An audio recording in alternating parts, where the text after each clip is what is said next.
Hello hi നമസ്കാരം. എനിക്ക് ചെയ്യാൻ ഏറ്റവും കൂടുതൽ ഇഷ്ടമുള്ളൊരു വീഡിയോയിലേക്കാണ് ഞാൻ നിങ്ങളെ സ്വാഗതം ചെയ്യുന്നത്. കഴിഞ്ഞു പോകുന്ന വർഷം 2025 എന്നെ തിയേറ്ററിലിരുത്തി വലിപ്പിച്ച് വെറുപ്പിച്ച് ബോറടിപ്പിച്ചിട്ടുള്ള സിനിമകളുടെ ലിസ്റ്റാണ് നമ്മൾ ഈ വീഡിയോയിൽ അവതരിപ്പിക്കുന്നത്. അപ്പോൾ കഴിഞ്ഞ വർഷം സിനിമകളുടെ ഭാഗമായിട്ടുള്ള ആളാണ് നിങ്ങളെങ്കിൽ ചിലപ്പോൾ നിങ്ങളുടെ സിനിമ ഈ വീഡിയോയിൽ വരാൻ സാധ്യതയുണ്ട്. അത് നിങ്ങളെ ട്രിഗർ ചെയ്യാനും സാധ്യതയുണ്ട്. വെറുതെ എന്തിനാണ്? അപ്പോൾ അത് കണ്ടാൽ വിഷമാവും എന്നുണ്ടെങ്കിൽ നിങ്ങൾ ഈ വീഡിയോ കാണാതിരിക്കും. നേരെ മറിച്ച് എൻ്റെ സിനിമ മോശമായിട്ടുണ്ടെങ്കിൽ എന്തുകൊണ്ടായിരിക്കും മോശമായിട്ടുണ്ടാവുക എന്നറിയാനൊക്കെ ആഗ്രഹമുള്ള കൗതുകം കൂടുതലുള്ള ഒരാളാണ് നിങ്ങളെങ്കിൽ തീർച്ചയായിട്ടും നിങ്ങൾക്ക് ഈ വീഡിയോ കാണാവുന്നതാണ്. ആൻഡ് ഈ വീഡിയോയിൽ ഞാൻ പറയുന്ന പേരുകളെല്ലാം പൂർണ്ണമാണോ എന്ന് ചോദിച്ചു കഴിഞ്ഞാൽ ഞാൻ കാണാത്ത സിനിമകളുണ്ട്. ചില സിനിമകൾ സാരമില്ല പോട്ടെ എന്ന് വിചാരിച്ച് ഒഴിവാക്കിയിട്ടുണ്ട്.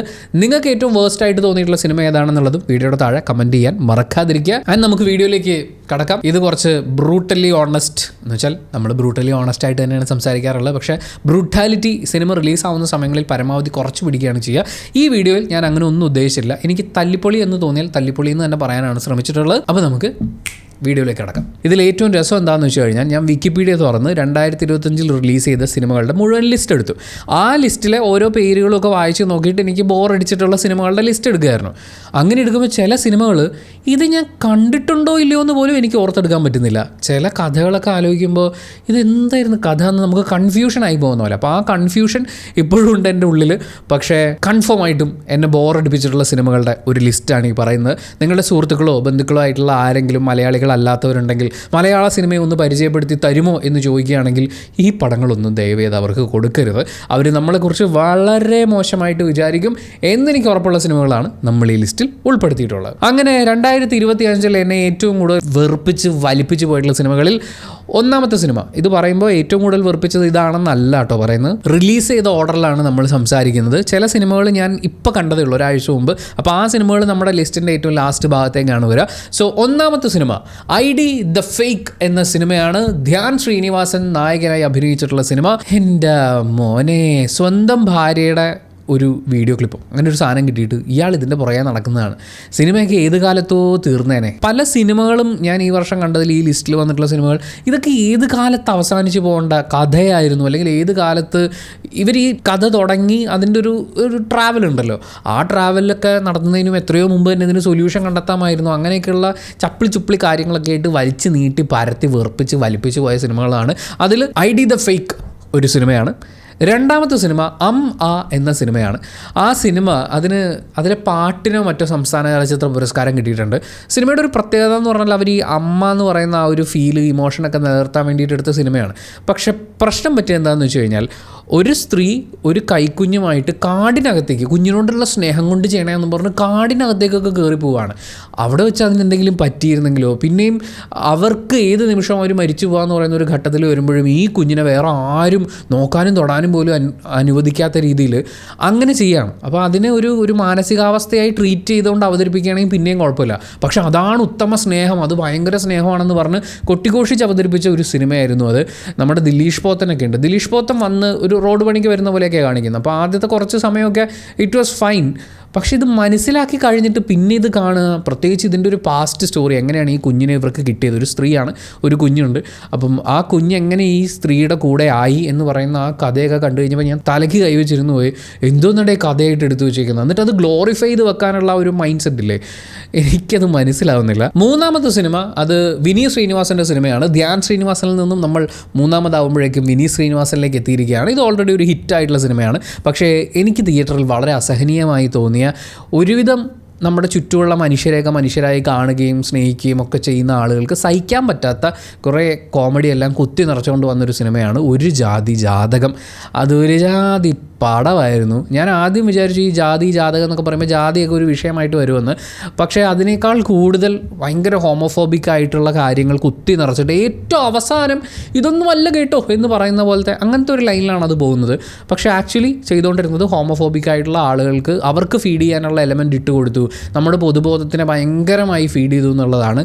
വിനീത് ശ്രീനിവാസനോട് എനിക്ക് ആ സിനിമ കണ്ടു കഴിഞ്ഞപ്പം പുള്ളി ഇത് ചെയ്യേണ്ടി വന്നല്ലോ, എങ്കിലും പ്രിയ തോമസേ നിങ്ങൾക്ക് ഈ ഗതി വന്നല്ലോ എന്ന് പറയുന്ന പോലത്തെ അങ്ങനത്തെ ഒരു ഫീലാണ്. സന്ദേശ സിനിമയിൽ മാമുക്കോയെ പറയുന്ന പോലെയാണ് എനിക്ക് ആ സിനിമ കണ്ടപ്പോൾ ഫീൽ ചെയ്തത്. ടോട്ടലി അസഹനീയമായിരുന്നു. വിനീത് ശ്രീനിവാസൻ്റെ ബോഡി ഷെയ്മിങ്, പിന്നെ സ്ത്രീകളെ കുറ്റം പറയുക, പ്രായത്തിന് ഷെയിം ചെയ്യുക, അങ്ങനെ ഒരു മുഴുനീള പൊളിറ്റിക്കലി ഇൻകറക്റ്റ് ആയിട്ടുള്ളൊരു സിനിമ. പക്ഷേ പൊളിറ്റിക്കൽ ഇൻകറക്റ്റ്നെസ്സിൻ്റെ അല്ല, അജു വർഗീസ് ഒരു ഇൻ്റർവ്യൂവിൽ പറഞ്ഞിട്ടുണ്ട് പുള്ളി ഉപേക്ഷിച്ച സിനിമയാണെന്ന്. അജു വർഗീസിൽ ഒരു വലിയ മാറ്റം സംഭവിച്ചിട്ടുണ്ട്. ആസ് എ പേഴ്സൺ അദ്ദേഹം സിനിമകളെ സ്വീകരിക്കുമ്പോൾ, അത് ചെയ്യുമ്പോൾ കൂടുതൽ തനിക്ക് എന്തെങ്കിലും ചെയ്യാൻ പറ്റുന്നതുണ്ടോ എന്ന് ചെക്ക് ചെയ്യുക. അതുപോലെ വളരെ മോശമായിട്ടുള്ള പൊളിറ്റിക്കലി ഭയങ്കര ഇൻകറക്റ്റ് ആയിട്ടുള്ള സാധനങ്ങളൊക്കെ വരുമ്പോൾ അത് വേണ്ട, നമുക്ക് നല്ല സിനിമകളുടെ ഭാഗമാകാമെന്ന് പറയുന്നൊരു ചിന്ത അജു വർഗീസിന് ഉണ്ടായിട്ടുണ്ട്. അതിൻ്റെ ഭാഗമായിട്ട് അദ്ദേഹം ഉപേക്ഷിച്ച സിനിമയാണിത്. അങ്ങനൊരു സിനിമ വിനീത് ശ്രീനിവാസൻ എടുത്ത് ചെയ്ത് ഇതിങ്ങനെ വന്നതിൽ സത്യം പറഞ്ഞാൽ എനിക്ക് ദുഃഖമുണ്ട്. ആൻഡ് അടുത്ത സിനിമ, ഈ സിനിമ നിങ്ങൾക്ക് കണ്ടിട്ടുണ്ടെങ്കിൽ നിങ്ങൾക്ക് ഭയങ്കര ദേഷ്യം വന്നിട്ടുണ്ടാവും. തിയേറ്ററിൽ ഇരുന്നിട്ടുണ്ടല്ലോ ഞാനിങ്ങനെ ഇത് തീരാത്തത്, ഇത് എന്ത് പട്ടമാണിത് എന്നൊക്കെ നമുക്ക് തോന്നിപ്പിച്ച ഒരു സിനിമയാണ്. മച്ചാൻ്റെ മാലാഖ എന്നാണ് സിനിമയുടെ പേര്. മാലാഖ എന്നൊക്കെ വിളിക്കാനൊക്കെ ഉണ്ടല്ലോ, അതായത് ഈ ടോക്സിസിറ്റിയുടെ പരകോടിയിൽ നിൽക്കുന്ന സ്ത്രീ കഥാപാത്രങ്ങളെ നമ്മുടെ മുന്നിൽ എടുത്തു വെച്ചിട്ട്, പാവങ്ങൾ എന്നല്ല ഞാൻ പറയുന്നത്, അവനവൻ്റെ അഭിപ്രായം പറയാനുള്ള സ്ട്രെങ്ത് പോലും ഇല്ലാത്ത പുരുഷ കഥാപാത്രങ്ങളെ കാണിച്ച് അവരുടെ ഈ ഏറ്റവും ദുരന്തവും എല്ലാം നമ്മളെ ഇങ്ങനെ കാണിച്ച് എന്നാൽ അതിനകത്ത് എന്തെങ്കിലും ഉണ്ടോ, കോമഡി എന്ന് തോന്നിപ്പിക്കുന്ന പോലെ കുറേ കാര്യങ്ങളൊക്കെ ഇട്ട് വലിപ്പിച്ച് വെറുപ്പിച്ച് അങ്ങനെ പോയിട്ട് എല്ലാം കഴിയുമ്പോൾ ശുഭം മംഗളം നല്ല കുടുംബാട്ടോ എന്ന് പറയുന്ന പോലെ, സ്വന്തം ഭർത്താവിന് കിഡ്നി കൊടുത്തത് അയാൾ സ്വന്തം മറ്റേ കൺട്രോളിൽ നിൽക്കാൻ വേണ്ടിയിട്ടാണെന്നൊക്കെ പറയുന്നൊരു ഭാര്യയും, അതുപോലത്തെ കുറേ കാര്യങ്ങൾ നിങ്ങൾ ഈ അവയവദാനവും അതുപോലെയുള്ള കാര്യങ്ങളൊക്കെ ആയിട്ട് ബന്ധപ്പെട്ട് നിൽക്കുന്ന കപ്പിൾസ് ആയിട്ടുള്ള ആളുകളൊക്കെ ഉണ്ട്. അവരൊക്കെ ഈ പടം കണ്ടു കഴിഞ്ഞാൽ ചിലപ്പോൾ തിയേറ്ററിൽ അവരെന്തെങ്കിലും പ്രശ്നം ഉണ്ടാക്കിയാണ്. പക്ഷേ ഭാഗ്യത്തിന് അവരാരും കണ്ടിട്ടില്ല, പടം അധികമാരും കണ്ടിട്ടില്ല എന്നാണ് ഞാൻ വിചാരിക്കുന്നത്.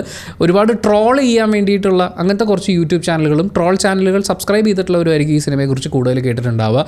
Namitha Pramod at her career worst ആയിരുന്നു ഈ സിനിമ. ആൻഡ് സൗബിൻ ഷാഹിർ ഈ അടുത്ത കാലത്തായിട്ട് ഇങ്ങനത്തെ കുറേ പടങ്ങൾ എടുത്തു വെക്കുന്നുണ്ട്. എന്തരനാണെന്ന് മനസ്സിലായിട്ടില്ല അങ്ങനത്തെ ഒരു സിനിമ. അങ്ങനെ അടിമുടി വെറുപ്പിച്ച ഒരു സിനിമയായിരുന്നു അത്. നമ്മുടെ ധ്യാൻ ശ്രീനിവാസൻ്റെ സാന്നിധ്യം ഈ സിനിമയിലും ഉണ്ട്. അടുത്ത സിനിമ ധ്യാൻ ശ്രീനിവാസൻ്റെ സിനിമയാണ്. ആപ് കൈസേ ഹോ എന്നാണ് ഈ സിനിമയുടെ പേര്. ആ സിനിമ കഴിഞ്ഞിറങ്ങുമ്പോൾ നമ്മളോട് ആരെങ്കിലും ചോദിക്കും ആപ് കൈസേ ഹോ, എങ്ങനെ സാധിച്ചു എന്ന്. അങ്ങനെ ഇരുത്തി വലിപ്പിച്ച, അതായത് നമ്മളൊരു സിനിമ എങ്ങനെയെങ്കിലുമൊക്കെ കണ്ടിരിക്കാൻ പറ്റുന്നൊരു സിനിമ നമ്മൾ കണ്ടിരിക്കാം എന്ന് പറയുന്നൊരു മനസ്ഥിതിയോടെ തിയേറ്ററിൽ പോകുമ്പോൾ പോലും, അതായത് ഒരു തല്ലിപ്പൊളി പടമാണെങ്കിലും ആസ്വദിക്കാമെന്ന് പറഞ്ഞിരിക്കുന്ന നമ്മളെ ഇരുത്തി വെറുപ്പിക്കുക എന്ന് പറഞ്ഞു കഴിഞ്ഞാൽ അത് ഈ സിനിമയാണ്. ഇതുപോലെ കുറേ സിനിമകളുണ്ട് ഈ വർഷം. അക്കൂട്ടത്തിൽ പെടുന്ന ഒരു സിനിമയാണിത്.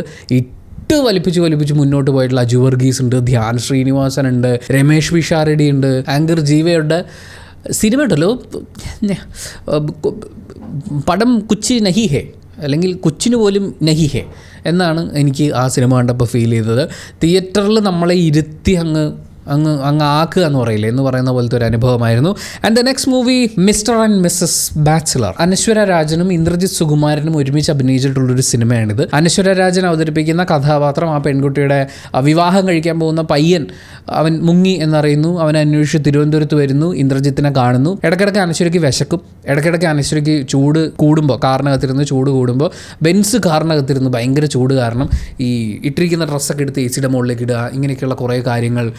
പിന്നെയും എന്തൊക്കെയോ കാണിച്ച് പോയിട്ട് ഏറ്റവും അവസാനമാകുമ്പോൾ ഇന്ദ്രജിത്ത് എന്തിന് ഓടിക്കൊണ്ടിരിക്കുന്നു, അനശ്വര എന്തിനാണ് ഈ ഓടിക്കൊണ്ടിരിക്കുന്നത് എന്നൊക്കെ നമുക്ക് തന്നെ തോന്നി. നമ്മളെന്തിനും ഇത് കണ്ടുകൊണ്ടിരിക്കുന്നു എന്ന് നമുക്ക് തോന്നി.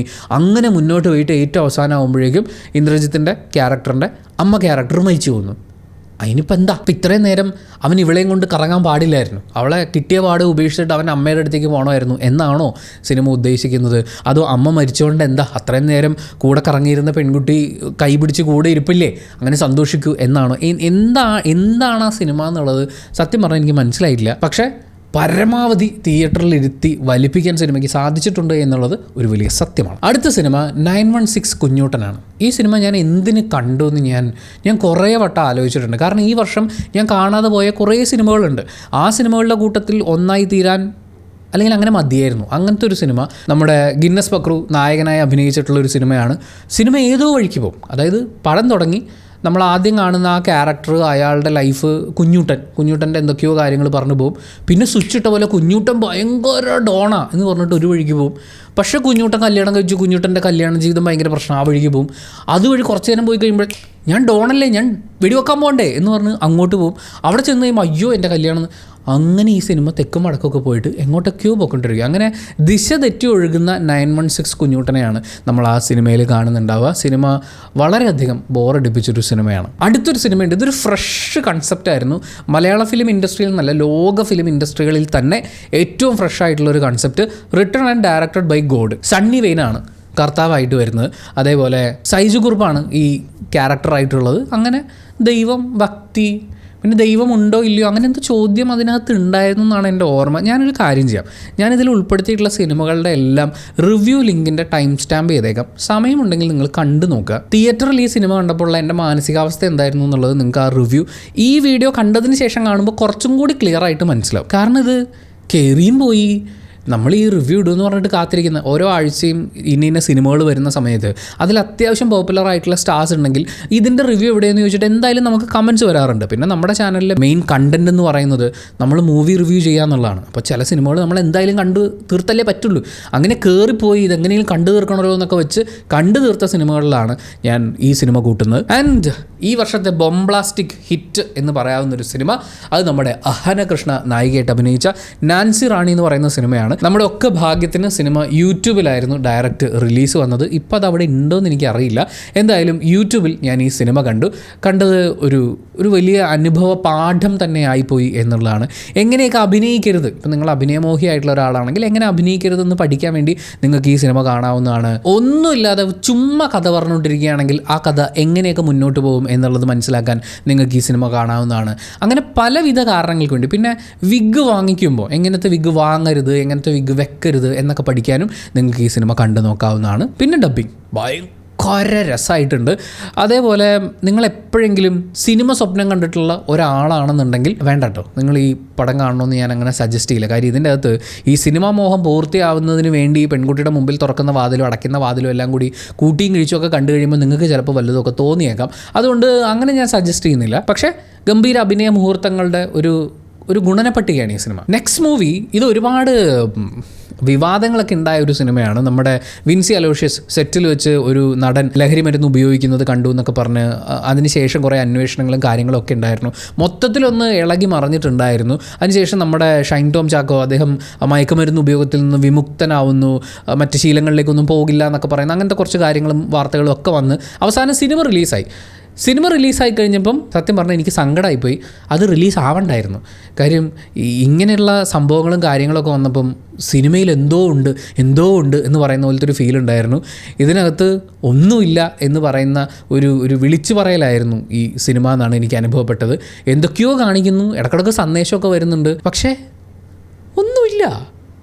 എന്തിന് നിങ്ങൾക്ക് ഫേസ്ബുക്ക് പോസ്റ്റ് ഇട്ടാൽ പോരായിരുന്നോ എന്നൊക്കെ ചോദിക്കാൻ തോന്നിപ്പോകുന്ന പോലത്തെ. സത്യത്തിൽ സൂത്രം നല്ലതായിരുന്നു ഈ സിനിമ എടുക്കുക എന്നുള്ളത്. പക്ഷെ ഒരുപാട് വാക്യങ്ങൾ മാറ്റിയും മറിച്ചൊക്കെ എഴുതിയൊക്കെ നല്ല വൃത്തിക്കായതിന് ശേഷം ഈ സൂത്രം ഷൂട്ട് ചെയ്താൽ മതിയായിരുന്നു എന്നാണ് എനിക്ക് തോന്നിയത്. മറ്റൊരു ഗംഭീര സിനിമ ഉണ്ടായിരുന്നു. നമ്മുടെ വിഷ്ണു ഉണ്ണികൃഷ്ണനും ബിബിൻ ജോർജും ലാലു അലക്സും ഒക്കെ അഭിനയിച്ചിട്ടുള്ള സിനിമയാണ്. ലാലു അലക്സിൻ്റെ മക്കളാണ് വിഷ്ണു ഉണ്ണികൃഷ്ണനും അതുപോലെ ബിബിൻ ജോർജ് അവതരിപ്പിക്കുന്ന കഥാപാത്രം. ഇവർ രണ്ടുപേരും അങ്ങനെ അപ്പൻ്റെ മരിപ്പ്, അത് കഴിഞ്ഞിട്ടുള്ള സീൻ, പിന്നെ പടം വേറെ എങ്ങോട്ടൊക്കെയോ പോയി കറങ്ങിത്തിരിഞ്ഞ് ഇതിനിടയ്ക്ക് രണ്ട് നായികമാരെ എന്തൊക്കെയൊക്കെയോ കാണിച്ച് അവസാനമാകുമ്പോഴേക്കും ഒരു ടിക്കറ്റിൻ്റെ അതേ പൈസക്കാണ് ഒരു ചിക്കൻ ബിരിയാണി വിൽക്കപ്പെടുന്നതെന്നുള്ളൊരു സത്യം നമ്മളെ ഓർമ്മിപ്പിക്കുന്ന ഒരു സിനിമ അനുഭവമായിട്ടാണ് എനിക്ക് അപൂർവ പുത്രന്മാർ ഫീൽ ചെയ്തത്. ഇങ്ങനത്തെ പുത്രന്മാരെ വളർത്തി വലുതാക്കിയ ആ അപ്പനുണ്ടല്ലോ, ആ അപ്പൻ്റെ അപ്പനാണ് ഈ പുത്രനെ കുറിച്ച് ആലോചിച്ച് ഏറ്റവും കൂടുതൽ വേവലാതിപ്പെടേണ്ടതെന്നുള്ള ഒരു പ്രത്യേക ഓർമ്മപ്പെടുത്തലാണ് ഈ സിനിമ തന്നത്. മക്കളെ നന്നായി വളർത്തിയില്ലെങ്കിൽ അപ്പന്മാർക്ക് എന്ത് സംഭവിക്കും ഈവൻ ആഫ്റ്റർ ഡെത്ത് എന്നുള്ള ഒരു ഗുണപാഠമായിട്ട് നിങ്ങൾക്ക് വേണമെങ്കിൽ ഈ സിനിമ കാണാവുന്നതാണ്. അബ മൂവീസിൽ നിന്ന് പിന്നൊരു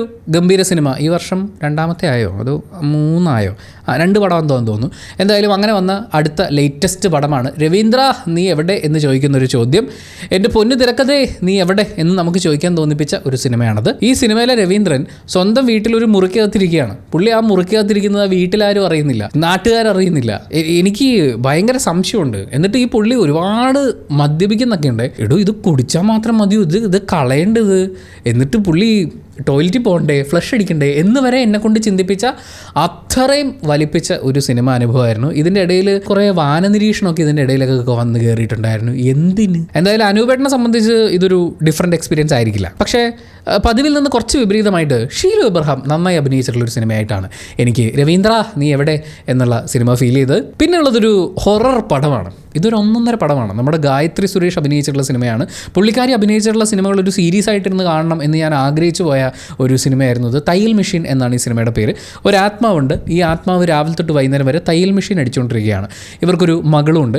ഈ മോള് ബോൾ കളിക്കും, ഇവരിരുന്ന് തയ്ക്കും. ആ വീട്ടിൽ ആര് വന്നു കഴിഞ്ഞാലും മോള് ബോൾ കളിക്കും, ഇവരിരുന്ന് തയ്ക്കും. അങ്ങനെ തയ്ച്ച് അവസാനം ഈ തയ്യൽക്കാരിയെ തട്ടിയത് ആരാണ് എന്നുള്ള ചോദ്യത്തിന് ഉത്തരം കിട്ടുന്നിടത്ത് ഇവരുടെ തയ്യലും തീരും, കൊച്ചിൻ്റെ കളിയും തീരും. ആൻഡ് ഈ കുഞ്ഞിപ്രേതം വളരെ നല്ലൊരു പ്രേതാട്ടോ. ആരും ഉപദ്രവിക്കൊന്നുമില്ല. പ്രത്യേകിച്ച് നമ്മൾ കുഞ്ഞുങ്ങളുമായിട്ട് ആ വീട്ടിൽ കയറി താമസിക്കുകയാണെങ്കിൽ നമ്മുടെ കുഞ്ഞുങ്ങളുമായിട്ട് ഈ കുഞ്ഞിപ്രേതം ഭയങ്കര കമ്പനി ഉണ്ടാക്കും. എന്നിട്ട് അവർ ഒരുമിച്ച് ബോൾ കളിക്കും. ആർക്കെങ്കിലും എന്തെങ്കിലും പ്രശ്നമുണ്ടോ? എന്തായാലും ആത്മാവിരുന്ന് തയ്ക്കുകയാണ്. എന്നാൽ പിന്നെ 4 ചുരിദാറിൻ്റെ തുണി എടുത്ത് കൊടുക്കുകയാണെങ്കിൽ അതൊരു വരുമാന മാർഗ്ഗമാക്കാം എന്ന് ചിന്തിക്കുന്നതിന് പകരം തയ്യൽ മെഷീൻ കണ്ട് പേടിച്ചോടുന്ന ആളുകളാണ് ആ നാട്ടിലുള്ളത്. പിന്നെ ഒരു പ്രശ്നം എന്താണെന്ന് വെച്ചാൽ ഈ ആത്മാവ് എപ്പോൾ തയ്ക്കാൻ വരും എന്നുള്ള കാര്യം നമുക്കറിയില്ലല്ലോ. അതുകൊണ്ട് ഓർഡർ എടുത്ത് തയ്ക്കുന്നൊന്നും പറ്റില്ല. ഓൺലൈനായിട്ടൊരു സ്റ്റോർ ഇടുകയാണെങ്കിൽ ചിലപ്പോൾ നടക്കുമായിരിക്കും. എനിവേ, പ്രകടനങ്ങളുടെ കാര്യം പറഞ്ഞാലും ഈ തയ്യൽ മെഷീൻ പോലെയാണ്, ഇതിങ്ങനെ കറങ്ങിക്കൊണ്ടിരിക്കും. മൊത്തത്തിൽ സിനിമയുടെ അവസ്ഥയും അങ്ങനെയാണ് എനിക്ക് അനുഭവപ്പെട്ടത്. And the bomblastic hit of the year, midnight in Mullankolli. മുള്ളൻകൊല്ലിയിലെ എന്തോ ആയിട്ടാണ് നമ്മുടെ അഖിൽ മാരാർ ഇതിൽ അഭിനയിച്ചിരിക്കുന്നത്. പുള്ളി ഭയങ്കര ഗുണ്ടയാണ്. ഗുണ്ട വന്ന് ഇവരെയൊക്കെ വെറുതെ എടുത്തിട്ടിരിക്കും. അത് കഴിഞ്ഞ് പുള്ളിയുടെ പെങ്ങളെ കാണാണ്ടാവും. അത് കഴിയുമ്പോൾ പെങ്ങളെവിടെ എന്ന് ചോദിച്ച് തെക്കൻ വടക്കം നടക്കുന്ന ഒരു കഥാപാത്രം. ഒരു കൂട്ടുകാരിയുടെ കല്യാണത്തിന് വന്ന് കൂട്ടുകാരിയാണെങ്കിൽ തട്ടിപ്പോവുകയും ചെയ്ത് നാട്ടുകാർ മുഴുവൻ ഞങ്ങളുടെ മെക്കിട്ട് കയറുന്നു എന്ന് പറഞ്ഞ് വെറുതെ അലഞ്ഞിരിഞ്ഞ് ഓടി നടക്കുന്ന അവളുടെ കുറേ കൂട്ടുകാർ. ഇവരെ പിടിക്കണമെന്ന് പറഞ്ഞ് അങ്ങോട്ടും ഇങ്ങോട്ടും നടന്ന് മൂക്കിൻ്റെ താഴെയുള്ള പ്രതികളെ പിടിക്കാൻ പറ്റാത്ത പോലീസുകാർ. ഷൂട്ട് ചെയ്തതൊക്കെ കുറേ ഉണ്ടല്ലോ. ഇതെല്ലാം കൂടി ഞാൻ എന്ത് ചെയ്യുന്ന ആലോചിച്ചിരുന്ന ഒരു എഡിറ്ററൊക്കെ ഞാൻ ശരിക്കും എൻ്റെ മനസ്സിൽ ആലോചിച്ച് പോയി ഈ സിനിമ കണ്ടുകൊണ്ടിരുന്നപ്പോൾ. ആൻഡ് സിനിമയ്ക്ക് മുമ്പാണെങ്കിലും അഖിൽമാരാർ പലതും പറഞ്ഞിട്ടുണ്ടായിരുന്നു. സിനിമയ്ക്ക് ശേഷവും അഖിൽമാരാർ എന്തൊക്കെയോ പറയുന്നുണ്ടായിരുന്നു. പുള്ളിയെ കെട്ടിയിട്ട് അഭിനയിപ്പിച്ചു എന്നുള്ളത് മാത്രമാണ് ഇനി പറയാൻ ബാക്കിയുള്ളത്. അങ്ങനെ പറഞ്ഞ് സിനിമ ഇങ്ങനെ മുന്നോട്ട് പോയിക്കൊണ്ടിരുന്നു. തിയേറ്ററിൽ ഇരുന്നപ്പോൾ ബിഗ് ബോസ് എന്ന് പറയുന്ന ഒരു ഷോയെ പോലും വെറുത്തു പോകുന്നൊരവസ്ഥയായിരുന്നു. അത് കഴിഞ്ഞാണ് വളരെ മനോഹരമായ ഒരു സിനിമ വരുന്നത്. വത്സല ക്ലബ്ബ് എന്നാണ് ഈ സിനിമയുടെ പേര്. വത്സല ക്ലബ്ബിൽ കുറേ ആളുകളുണ്ട്. ആ നാട്ടിൽ ഈ പ്രായമായിട്ടുള്ള ആളുകളൊക്കെ കൂടി ഈ നാട്ടിലൊരു കല്യാണം നടത്തിക്കില്ല എന്ന് പറഞ്ഞ് അങ്ങനെ എന്തൊക്കെയോ അതിന് വേണ്ടിയിട്ടൊരു സംഘം, കല്യാണം മുടക്കുന്നൊരു സംഘം.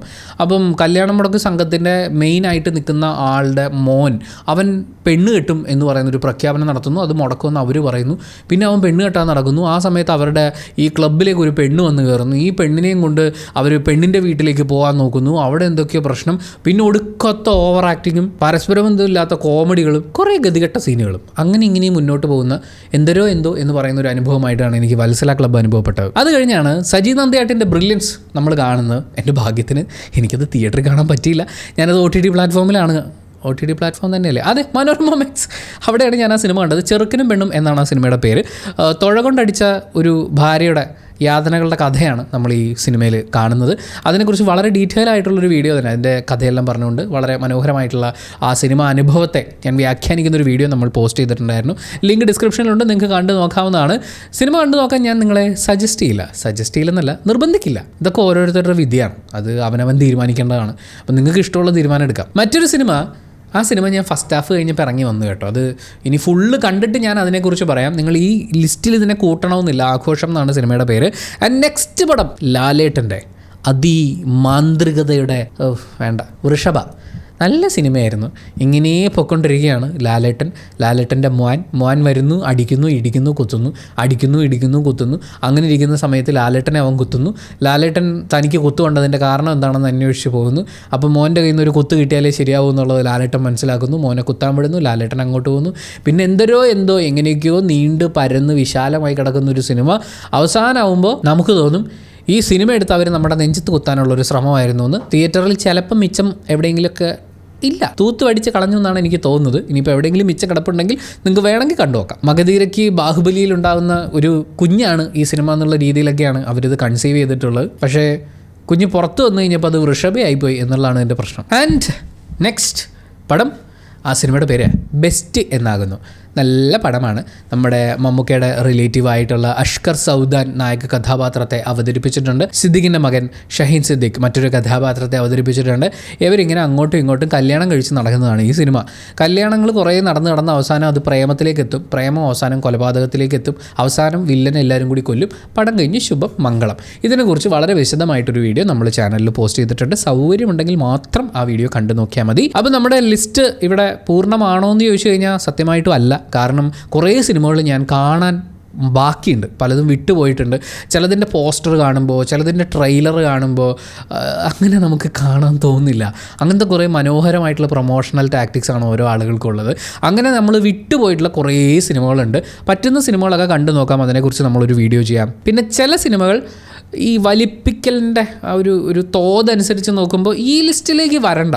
കുറച്ച് എഫേർട്ട് അവരിട്ടത് കാണാനുണ്ട്. അല്ലെങ്കിൽ ചില കാര്യങ്ങളൊക്കെ കൊള്ളാം, ഇന്ന കാര്യങ്ങളുണ്ട് ഈ സിനിമ, അത്രയും മോശമൊന്നും നമ്മൾ പറയേണ്ടതില്ല എന്ന് തോന്നിയിട്ടുള്ള സിനിമകൾ ഞാൻ ഈ ലിസ്റ്റിൽ നിന്ന് ഒഴിവാക്കിയിട്ടുണ്ട്. എന്നെ ബോറടിപ്പിച്ച സിനിമകളുണ്ട്, പക്ഷേ അപ്പോൾ പോലും എന്തിൻ്റെങ്കിലും പേരിൽ ഈ സിനിമ കൊള്ളാം എന്ന് നമുക്ക് തോന്നിയിട്ടുള്ള അങ്ങനത്തെ സിനിമകൾ നമ്മൾ ഇതിൽ നിന്ന് ഒഴിവാക്കിയിട്ട് യാതൊരു തരത്തിലും തിയേറ്ററിൽ സഹിച്ചിരിക്കാൻ പറ്റാത്ത സിനിമകളുടെ ഒരു ലിസ്റ്റാണ് നമ്മളിവിടെ അവതരിപ്പിച്ചിട്ടുള്ളത്. എനിക്കറിയാം ഇതിൻ്റെ പിന്നിൽ പ്രവർത്തിച്ചിരിക്കുന്ന ആളുകൾക്കും മുന്നിൽ നിന്ന് അഭിനയിച്ചിട്ടുള്ള ആളുകൾക്കും ശബ്ദം കൊടുത്തിട്ടുള്ള ആളുകൾക്കും ഒക്കെ കുറച്ച് വിഷമം ഉണ്ടാവാൻ സാധ്യതയുണ്ട്. പക്ഷേ നിങ്ങൾ വിഷമിക്കരുത്. സിനിമ എന്ന് പറയുന്നത് ഒരു കളക്റ്റീവ് എഫേർട്ടല്ലേ. നിങ്ങൾ കുറേ പേര് കൂടിയിട്ട് ഒരു ബിരിയാണി ഉണ്ടാക്കി സെറ്റായിട്ടില്ല, സാരമില്ല, ആ ബിരിയാണി നമുക്ക് തട്ടിക്കളയാം. എന്നിട്ട് വേറെ കുറച്ച് ആളുകളുമായി ചേർന്ന് നിങ്ങൾ പുതിയൊരു ബിരിയാണി ഉണ്ടാക്കാൻ നോക്കും. അപ്പോൾ ആദ്യം ഉണ്ടാക്കിയ ബിരിയാണി കൊള്ളൂലാത്തതുകൊണ്ടാണ് നമ്മൾ തട്ടിക്കളഞ്ഞത്. ആ ബിരിയാണി കൊള്ളൂല എന്ന് നിങ്ങൾ ആദ്യം അക്സെപ്റ്റ് ചെയ്യണം. അല്ലെങ്കിൽ എന്താണെന്ന് വെച്ചാൽ നിങ്ങൾ ഇതേ കൂട്ടും എടുത്തിട്ട് അടുത്ത ടീമിൻ്റെ കൂടെ പോയി വീണ്ടും ബിരിയാണി ഉണ്ടാക്കിയിട്ട് അടുത്ത ബിരിയാണിയും കളയേണ്ടി വരും. അങ്ങനെ ബിരിയാണികൾ വേസ്റ്റ് ആക്കാതിരിക്കുക എന്നുള്ളതാണ് നമ്മൾ ഈ ഒരു വീഡിയോയിലൂടെ ഉദ്ദേശിച്ചിട്ടുള്ളത്. അല്ലാതെ നിങ്ങൾ കൊള്ളില്ലെന്നല്ല. നിങ്ങൾക്ക് മസാല ഇടാനും എണ്ണ ഒഴിക്കാനും വഴറ്റിയെടുക്കാനും അതുപോലെ അരി വേവിക്കാനും ഒക്കെ നല്ലോണം അറിയായിരിക്കും. ചിലപ്പോൾ ഉപയോഗിച്ച അരിയുടെ കുഴപ്പമായിരിക്കും, അല്ലെങ്കിൽ മസാലക്കൂട്ട് പഴയതിനായതിൻ്റെ ആയിരിക്കും, അല്ലെങ്കിൽ നിങ്ങളുടെ കൂടെ നിന്ന ആൾ ഇളക്കിയത് ശരിയായിട്ടുണ്ടാവില്ല. അങ്ങനെ പല കാരണങ്ങളുണ്ടാവും. അപ്പോൾ ഈ സിനിമ മോശമാണ് എന്നൊരാൾ വിളിച്ച് പറയുന്ന സമയത്ത് സിനിമ മോശമായതുകൊണ്ടായിരിക്കാം എന്ന് പറയുന്ന ഒരു ചിന്ത ഉണ്ടാവുന്നതാണ് നല്ലത്. അല്ലാതെ ഇത് സൂപ്പർ സിനിമയാണ്, ഇതിനെ കുറ്റം പറയാൻ പാടില്ല എന്ന് പറഞ്ഞ് ബലം പിടിച്ചുകൊണ്ടിരുന്നു കഴിഞ്ഞാൽ ചിലപ്പോൾ നിങ്ങൾക്കായിരിക്കും നഷ്ടം. വിമർശിക്കാൻ ആളുകളെ അനുവദിക്കുക, കൂടുതൽ ബെറ്റർ ആയിട്ടുള്ള സാധനങ്ങൾ ഉണ്ടാക്കാൻ ശ്രമിച്ചുകൊണ്ടേയിരിക്കുക. അതൊരു നല്ല ആർട്ടിസ്റ്റിൻ്റെ ലക്ഷണമാണ്, അല്ലെങ്കിൽ നല്ലൊരു ടെക്നീഷ്യൻ്റെ ലക്ഷണമാണ് എന്ന് ഉപദേശിച്ചുകൊണ്ട് ഞാൻ ഈ വീഡിയോ വൈൻഡപ്പ് ചെയ്യുകയാണ്. Thank you so much for watching this video. ഈ സിനിമകൾ കൂടാതെ നിങ്ങൾക്ക് ഈ ലിസ്റ്റിൽ ആഡ് ചെയ്യണമെന്ന് തോന്നിയിട്ടുള്ള സിനിമകൾ ഏതൊക്കെയാണ്, മാത്രമല്ല ദി വേസ്റ്റ് ആയിട്ട് നിങ്ങൾക്ക് തോന്നിയിട്ടുള്ള സിനിമ ഏതാണ്, അത് ഈ വീഡിയോയുടെ താഴെ കമൻറ്റായിട്ട് രേഖപ്പെടുത്തുക. Thank you so much for watching this video. Video ഇഷ്ടപ്പെട്ടാൽ ലൈക്ക് ചെയ്യുക, കമൻറ്റ് ചെയ്യുക, ഷെയർ ചെയ്യുക, സബ്സ്ക്രൈബ് ചെയ്യുന്ന കാര്യം, ഹൈപ്പ് ചെയ്യുന്ന കാര്യം പരിഗണിക്കുക.